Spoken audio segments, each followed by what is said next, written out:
let's go explore. She's like, okay, fine, whatever you want to do. She's like, fine. So we got in the car, we drove out to Warrensburg, Missouri. And I wanted to go look at the little old town portion of Warrensburg, maybe near the train tracks, and just explore old buildings and stuff. So off we went, and it was kind of hot out, and we were driving around, and maybe it was a Sunday, because actually everything was closed, and I think it was during the pandemic too, so nobody was open, no cafes were open, and there was actually really nothing to do. So we were looking at buildings, and we were driving around that portion of Warrensburg, the old town portion, and we were driving west of the town, and we ran into this really, really old courthouse.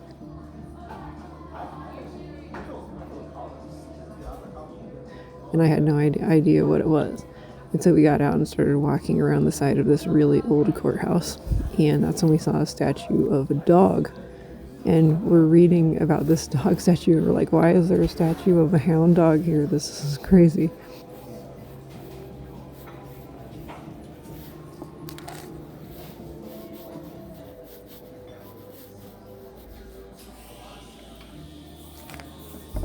Have you ever heard of the saying, dog is a man's best friend?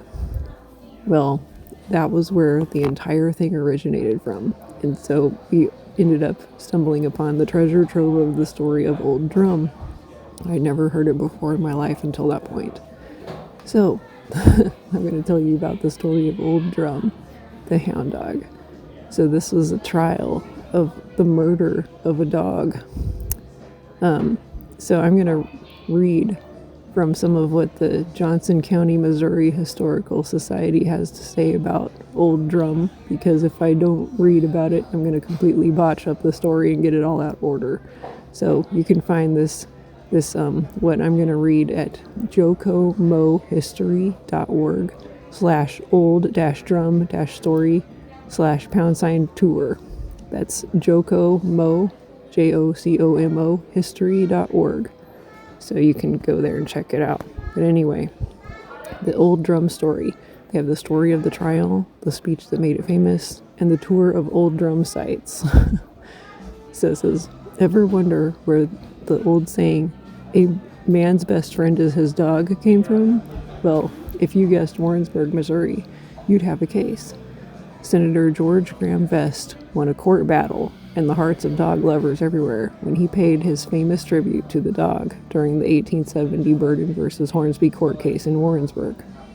The speech included the line, "The one absolutely unselfish friend that a man can have in this selfish world, the one that never deserts him, the one that never proves ungrateful or treacherous, is his dog."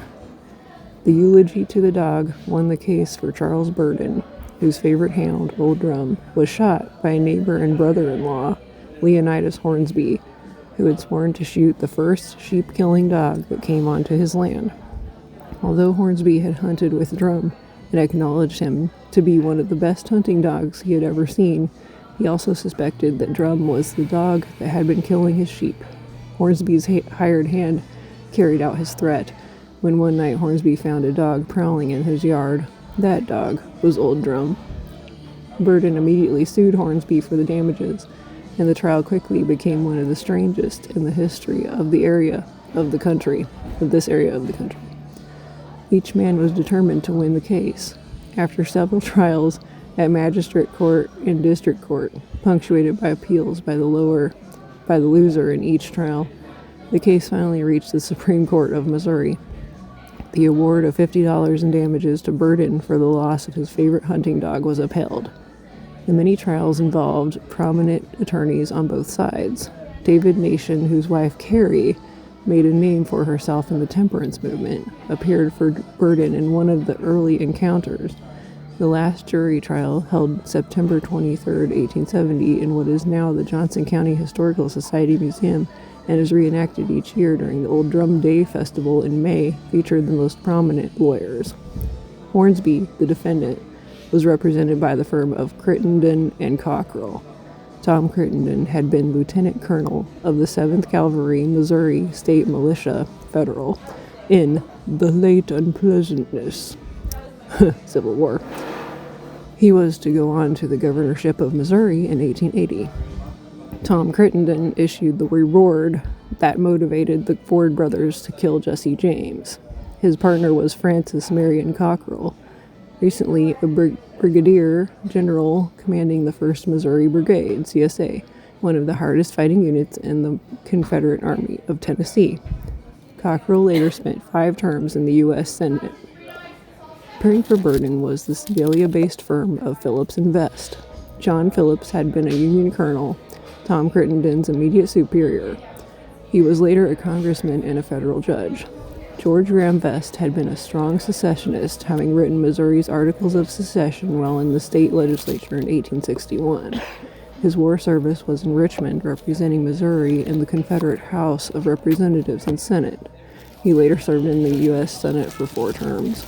Perhaps because he spent the war talking rather than fighting, George Vest was known as one of the finest extemporaneous speakers in an age when the spoken word was the most important means of communication for most people. Vest's closing argument in the Old Drum case, known as his eulogy to the dog, won the case and became a classic speech recognized by William Safire as one of the best of the millennium. Through the direction of the Warrensburg Chamber of Commerce and coordinated efforts by many dog lovers across the country, Old Drum was immortalized in a statue on the Johnson County Courthouse lawn in Warrensburg on September 23, 1958. Previously, in 1947, Fred Ford of Blue Springs placed a monument to Old Drum near a crossing of Big Creek where Old Drum's body was found. If you're interested in exploring the Old Drum sites, check out our Old Drum tour.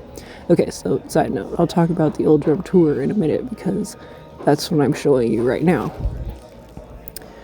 While no record was kept of the last half of Vest's tribute to a dog, the first portion has fortunately been preserved. If this speech did not originate the saying, it certainly reinforced it. A man's best friend is his dog, quote unquote. It says, warning, get a tissue before you continue. Okay, go get your tissues.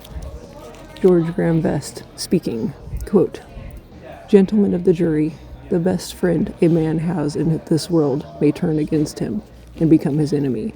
His son or daughter whom he has reared with loving care may prove ungrateful. Those who are nearest and dearest to us, those whom we trust with our happiness and good name, they become traitors in their faith. The money that a man has he may lose. It flies away from him, perhaps when he needs it most.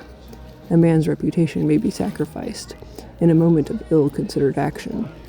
The people who are prone to fall on their knees to do us honor when success is with us may be the first to throw the stone of malice when failure settles its cloud upon our heads. The one absolute, unselfish friend that man can have in this selfish world, the one that never proves ungrateful or treacherous, is his dog.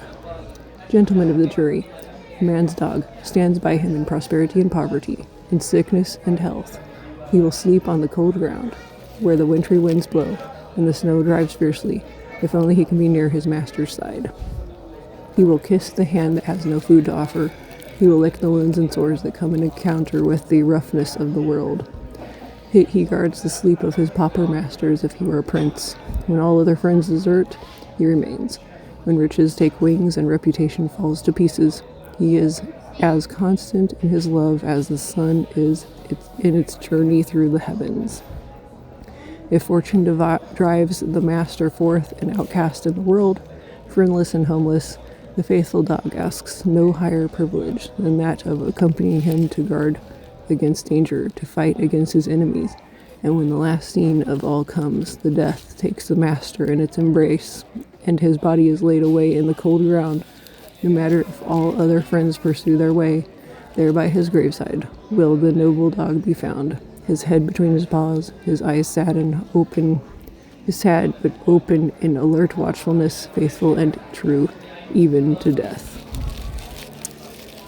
So, the Old Drum Courthouse is located near the Warrensburg Depot. It says Holden Street at the railroad tracks, and the directions, it's Holden Street 2 blocks to the current Johnson County Courthouse. The 1950 statue honoring Old Drum is on the southeast corner of the courthouse square. It's really close to Main Street. And then, anyway, they've got the Old Drum Courthouse, which is an 1870s courthouse, I believe.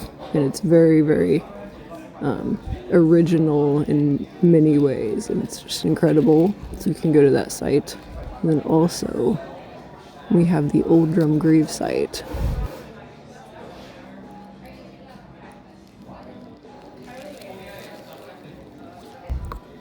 The Old Drum Grave Site is located near Old Drum Road.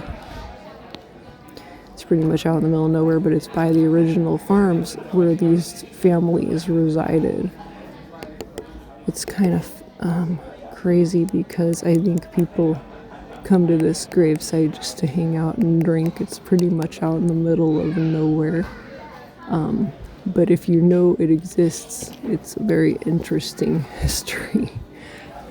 Old Drum has his own grave here on the corner. So anyway, the family lands were nearby, and they also have a cemetery. So just up the road a little ways, the Hornsby Cemetery is just a couple of blocks away. I guess Lon Hornsby and other principals in the case are buried in Hornsby Cemetery. It says, continue west to the end of the pavement, turn left on Hasdell Road, and go right about 3/4 of a mile to Old Drum Road. Anyway, it's you Google Hornsby Cemetery, you Google Old Drum's grave, and they're very close together. So, elsewhere on the internet, you can go to sos.mo.gov, in the archives there. They also talk about the story of Burden versus Hornsby and the trial of Old Drum. On this one, it says, the story of Burden versus Hornsby trial involving the untimely death of a black and tan hound dog named Old Drum comprises people and events that have become more legend than fact. Yet the Burden versus Hornsby trial, or the Old Drum trial, as it came to be known, is a true story well documented through court records, progressing from the justice of the peace to a final appeal before the Supreme Court of Missouri. The story of Burden versus Hornsby, the death of Old Drum. On the 28th of October in 1869, around 8 o'clock in the evening, Charles Burden heard the fire of a gun from the direction of his neighbor's adjoining farm only a mile south. His brother-in-law, Leonidas Hornsby, owned the adjoining farm about 5 miles southwest of Kingsville in Johnson County, Missouri. It was only 4 years after the Civil War and farming was beginning to return to the war-torn western counties of Missouri. Lands once plundered by the guerrillas and raiders now began to support families attempting to farm and raise livestock. Leonidas Hornsby was doing his best to farm, but was struggling to maintain his flock of sheep because of the constant threat of prowling dogs and wolves. He had lost more than 100 sheep and made a vow to kill the first stray dog that appeared on his property. On the evening of October 28th, Leonidas made good on his promise after a hound dog wandered into his yard. Samuel Dick Ferguson, Hornsby's young nephew, immediately proposed to shoot the intruder, thinking it might be a neighbor's dog, and in an effort not to kill the dog but merely scare it, Hornsby instructed Ferguson to load the gun with corn and then take the shot. According to Ferguson, after the dog was shot, it yelped in pain, jumped over the fence, and disappeared. Neighbors heard the howling of the wounded dog as it grew fainter and then finally died away. Charles Burden also noted the silence following the sound of the gunshot. He remembered Hornsby's threat and feared the worst. He called his dogs, but his favorite hunting dog, Old Drum, did not come. After Old Drum failed to come home the next morning, Charles Burden began to search for his missing dog. First, he went to his neighbor Hurley and inquired about Old Drum's whereabouts. Then he went to the farm of Leonidas Hornsby and began to question him. After Hornsby denied having seen Old Drum, Burden asked, "What dog was that you shot last night?" Hornsby replied that he had not shot any dog, but that his nephew Dick had shot at a dog he thought belonged to their neighbor Davenport. Unconvinced and angry, Burden replied, "I'll go and see. It may not be my dog. If it ain't, it's all right. But if it's all wrong, I'll have satisfaction at the cost of my life." Then he left his brother-in-law's property to continue the search. On that same morning of October 29th, Burden, along with a neighbor, found Old Drum dead, lying with his head in the water on the banks of Big Creek, just below Haymaker's Mill. He appeared to have died from multiple shots of different sizes, with no hole completely penetrating the body. It was apparent to Charles Burden that Old Drum had been carried or dragged to his final resting place along the banks of the river. There was mud on Old Drum's left side, the fur on his ear and side were roughed up the wrong way, and evidence of sorrel horse hairs were on his body. Coincidentally, Leonidas Hornsby owned a sorrel mule. To Burden, the circumstantial evidence was overwhelming. The Burden versus Hornsby trial. Unable to let the death of his prized hound dog go unpunished, Burden filed a lawsuit for damages against Hornsby. A summons was issued to Leonidas Hornsby to appear before the Justice of the Peace Monroe of Madison Township on November 25, 1869. Burden originally asked for a $100 judgment in damages.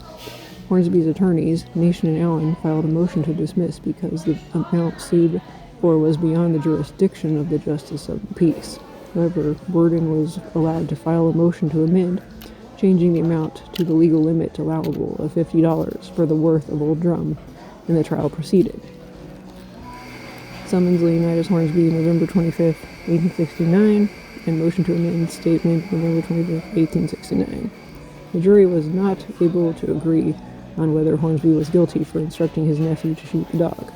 The trial was rescheduled for December 23, 1870, but was continued until January. In the second trial on January 27, 1870, a verdict of guilty was returned and Burden was awarded $25 plus court costs. Transcript of proceedings before Justice of the Peace, February 5, 1870. Hornsby appealed the case to the Johnson County Court of Common Pleas in Warrensburg. He claimed that the amendment of the original statement to bring the case before the Justice of the Peace should not have been allowed. New lawyers were hired, with Thomas T. Crittenden and Francis M. Cockrell now representing Hornsby and George M. Elliott and Wells H. Blodgett representing Burden. The trial date was set for March 25th, but later moved to March 30th. Subpoena for Court of Common Pleas, March 30th, 1870. According to their testimony, Hornsby and Ferguson went back to Big Creek, where the body of Old Drum still lay, and removed lead bullets after the January trial at Kingsville. Because the burden of proof could not be established, there was doubt as to whether Hornsby was directly the cause of Old Drum's death. On April 1st, 1870, Hornsby received a verdict in his favor in the amount of court costs. Dissatisfied and still seeking justice for his dead dog, Burden filed a motion for a new trial alleging the discovery of evidence not available before. A new trial was granted and Burden hired the Sedalia legal team of John F. Phillips and George G. Vest. A formidable group of attorneys now sat on both sides of the table. On September 21st, 1870, is what is now known as the Old Johnson County Courthouse in Warrensburg. The case went to trial for a fourth time. As the court convened, Judge Foster Wright looked out in a packed courtroom, with four prominent lawyers destined to become known as Missouri's Big Four. Hornsby was represented by the firm of Crittenden and Cockrell, with Phillips and Vest now joining Elliott and Blodgett for Burden. Old Johnson County Courthouse, Missouri's Big Four. Arguments were made by both sets of attorneys. Depositions from witnesses now out of state in Kansas and Texas were read in evidence.